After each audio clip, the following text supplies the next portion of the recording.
She invites Baldoni to meet at her apartment in New York City. She invites, okay, yeah. And they're meeting at her apartment all the time to like work on the script and to hash out scenes and do like regular production stuff. Got it. So when... Let's stop there. How would y'all feel if your wives... I ain't going. That's what I'm saying. What do you mean you ain't going? You were not invited. Your wife's getting piped out by Jason Baldoni. Of course you're not there. Yeah, I'm not there. I'm not going to be. I'm putting my foot down. You're going to go alone to this handsome guy. You're not the star of the movie.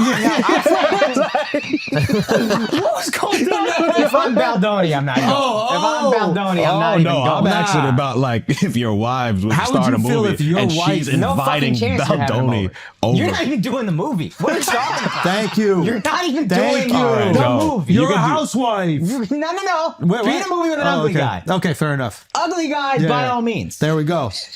Jonah Hill, come over. Workshop some lines. He's skinny now. Yeah, now I feel bad. Now you made me feel you bad. should. I thought we could all get on board on that. Yeah. He's like, duh. Yeah. That's a good one. That's a good one. He's skinny now. I said you're skinny now. Yeah. He was saying... Now you're going too far. Now you're going too far. You can't take the compliment of being skinny if you were never fat. Never. It's normal. It was normal. But No, you know, like did when gain like weight. fat people get You skinny, gain weight. you kind of got wear it like well. you got like post fat body. Bro, when we were in Turkey, he couldn't buckle the life vest.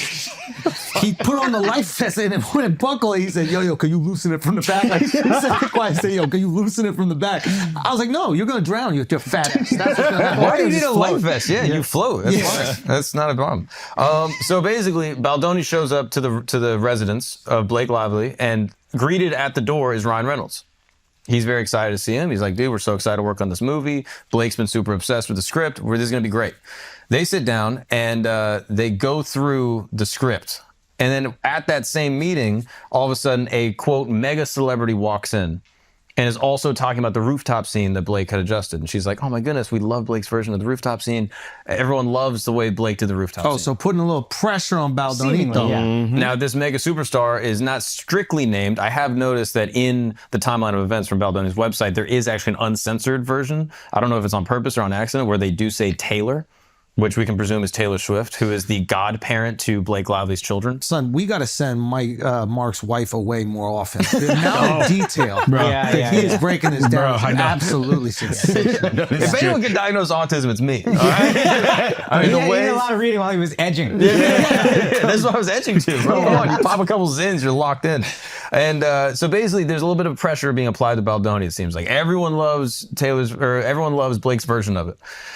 And this is actually important to note because later Blake will admit that it was actually not her that rewrote the rooftop scene, that it was Ryan Reynolds that rewrote the rooftop scene. Oof. To which Sony and the screenwriters are like, well, we have to give Reynolds a credit on this. We're violating our SAG union obligations. This is like a huge nightmare. You can't say that.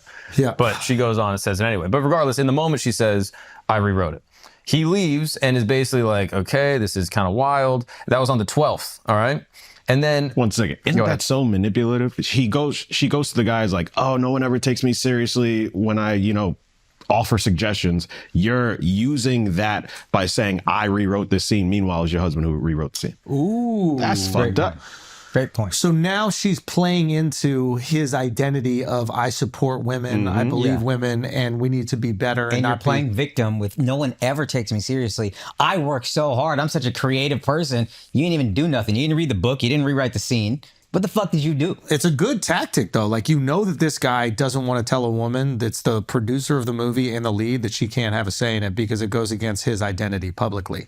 So you can manipulate him based on that. It's a good idea. I mean, it's not a nice thing to do. No, I'm not saying it's nice, but I can understand why she would go that way with it. Got you. Okay. Right? Because it'd be way harder if she was like, I'm the producer and this is what I'm going to put. He'd be like, no, I don't really want to do that. But if she goes, I'm a woman and I've been in this business forever and nobody ever takes me seriously and yada, yada, yada. Now he has to be like, well, fuck. Yeah. I got to say no kindly. I got to say it's going to be a blend. Yeah. And I'm pretty sure it is at this point that he basically says something to the effect of like, hey, I loved your revision, even without the cosign of Taylor and Ryan. Like, you didn't even need to really bring them in. Like, your work stands on its own, and I thought it was great. And then she, I believe at this point is when she sends the Khaleesi text that has now become famous, where she basically says, if you ever get around to watching Game of Thrones, you'll appreciate that I'm Khaleesi. And like her, I happen to have a few dragons, for better or for worse, but usually for better, because my dragons also protect those that I fight for. So really, we all benefit from those gorgeous monsters of mine. You will too, I can promise you. And I think she's talking about Taylor and Ryan Reynolds as her dragons. Now, the irony in this is that Khaleesi was pretty famous for like fucking the closest guy to her throughout the Game of Thrones. So I don't know if you really want to say. And dies at the end. Horrible metaphor. But Yeah. Okay. And then I believe it's also around this point that he leaves her a voice note after she's sort of like expressing like, yeah, I didn't really like the way you responded to my original sort of addendum to the script. You kind of brushed me off. Baldoni feels bad about it. They have this whole intervention kind of with like Taylor and everyone. And this is when I believe he leaves this voice note that has now become released to the public. Oh, yeah, I heard that. This is a whole 7-minute thing. And just to give you a vibe, people also point to this to indicate how creepy Baldoni is and that he's sort of like manipulating her, da-da-da-da. No, the first few, just do the first few seconds. It is 2 a.m. Pause. Yo, take that Pause. sexy voice Pause. off, bro. Guilty. Yep. Yep. Don't start no fucking voice note to my wife with it's 2 a.m. I'm And then thinking about you. the My deep voice D is sore. Stop. Nah, Stop. that's crazy. Wake you up. Pause. Again, why are you breathing loud? He just and finished molding edging right into now, the son. goddamn voice note. Just get the information Yep. out. All right? Ryan beating off to this voice There's so much I memo. want to say to you, and I hope that we can FaceTime or see each other in person soon and get to talk more. But I'm just gonna send you a few thoughts, and hopefully it's not gonna be more than a few minutes. But that I don't have the best track record. I don't think either one of us have. I'm not a minute man. I'm not a minute man. This guy's flirting, bro. This guy. I didn't even pick up on that one. Yeah, he's got girl brain, bro. He gets it. I'll understand. Son. Voice memos.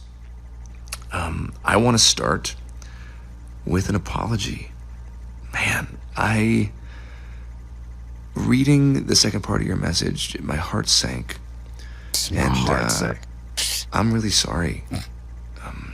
I This guy. for sure fell short, and you worked really hard on that, and the way you framed it, and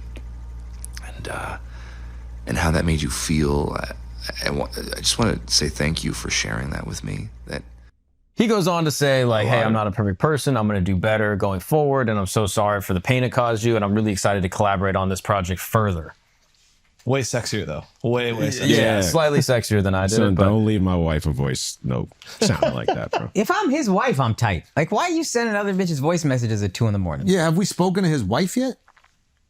I don't know. She came out and supported 600 him. million on the She's line. come out in Probably not support gonna of say him, nothing. Yeah, but she hasn't really been vocal in the whole saga. But she has obviously come out in support of him. She's a keeper. So Yeah, true. that's kind of where things are at right now. So he records this voice note. When does he start recording all the text and everything like that? Because that's a little bit fishy to me.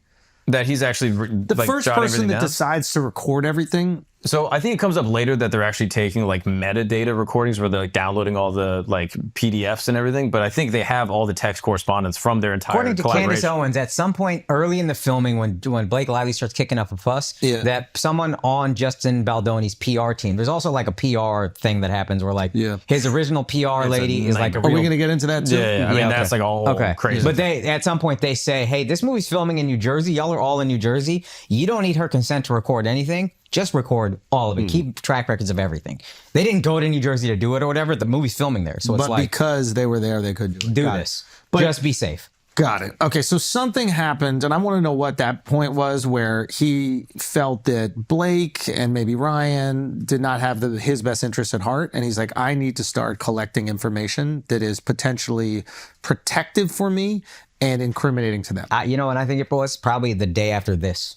I think he sends that voice note. I think he's probably talking to. Didn't they the try to director buy or- the script from Yeah, him? Or I think that's coming that's what later. I That's thought. coming Oh, later. that's later. Okay. Yeah. Basically, the voice note comes out, and again, we're fast forwarding, but like people are using this. This basically acts as like a mirage or like an optical illusion. Like if you think that this guy is a creep and a sexual harasser, Then and you that's hear what this, you and you're see. like, obviously, if you assume he's just like a good, well-intentioned, like Then that's male what you see. feminist type dude, and you're like, yeah, he's being so nice. Everything he's saying is good. Yeah. But the way he's saying it, Yeah, the voice is creepy, but the words are the right ones. and everything he says, he's like, dude, I completely understand. Creepy. More like dreamy. Yeah, that's true. That's true.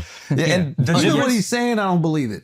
Don't yuck Just my yum. because I've heard the rhetoric so much from people that I think are full of shit. That was I'm my just initial like, issue with him. From what I've heard, he seems more sincere, but he does talk like that, which is like I think an actor way of talking. There's Like, an LA thing throughout all the text. If you read all the correspondence, the way that all of them talk to each other is sort of insufferable. Yeah. actors are insufferable people, and they think all their words carry such a weight, and they talk as if everything is a Shakespearean monologue. I would give the earth to work with you again, and the moon and the stars. Like we're destined to There's make this no project. disagreements, by the way. Like when you're just like sitting on set, everybody's just talking about the thing, complaining about the same thing, and agreeing, and then moving on. All being fake nice. Yeah. Yeah. It is the that most sounds boring. Oh, horrible. it's awful. It is. It's like the antithesis of a podcast where we just sit here and disagree with each other. Yeah. Yeah. But the difference is that we actually like each other, and then we argue in front of people. Whereas Speak for these people don't really like each other, and they're And all then so nice. Nice. Yeah. Yeah. 100%.